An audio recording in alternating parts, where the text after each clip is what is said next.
Du coup, je m'appelle Céline Albinet, je suis cofondatrice et responsable communication de Clean Macalanque depuis à peu près 7 ans. Clean Macalanque, globalement, c'est une association qu'on a créée avec une bande de potes, toutes et tous marseillaises et marseillais, parce qu'on en avait marre de voir la beauté de notre paysage et le contraste avec tous les déchets qu'on pouvait parfois trouver à la fois en ville, mais aussi dans nos très chères calanques, d'où le nom Clean Macalanque. Et l'idée, c'est d'organiser des randonnées de dépollution. Donc on vient, on pique-nique tous ensemble, on prend un sac, une paire de gants, une pince et on va tout simplement ramasser les déchets qui se trouvent sur notre chemin pour allier l'utile à l'agréable.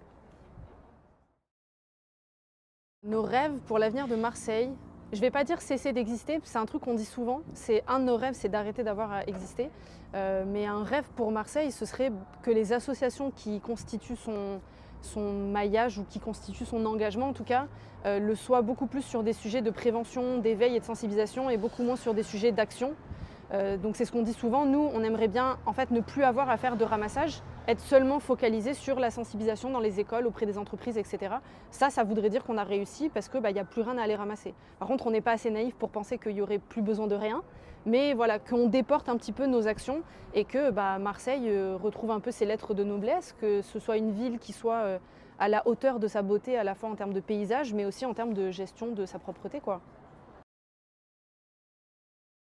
Comment nous soutenir? Bon, c'est très simple, il y a différentes façons de le faire. La première, c'est simplement de nous suivre sur nos différents réseaux sociaux, de partager les publications qu'on fait pour essayer de toucher le plus de monde possible. Ça, c'est un premier point. Le deuxième point, un peu plus engageant, c'est tout simplement de venir à nos événements, venir à nos dépollutions, pourquoi pas être bénévole, c'est-à-dire nous contacter, rejoindre nos équipes de bénévoles sensibilisation école, stand, entreprise, ramassage, etc. Il y a plein de façons de le faire. Et dernier recours, si jamais vous avez les moyens, c'est aussi de nous soutenir financièrement parce qu'aujourd'hui on a très peu de nos activités qui engendrent des revenus, ce sont les dépollutions avec les entreprises. Tout le reste est 100% gratuit et à côté de ça, il faut qu'on paye nos salaires. Donc si vous voulez nous soutenir financièrement, c'est avec plaisir. Il y a Un déchet par jour, qui est une association qui fait exactement la même chose que nous, des ramassages, des sensibilisations. Il y a Le Grand Bleu qui forme les jeunes à apprendre à nager dans les quartiers nord.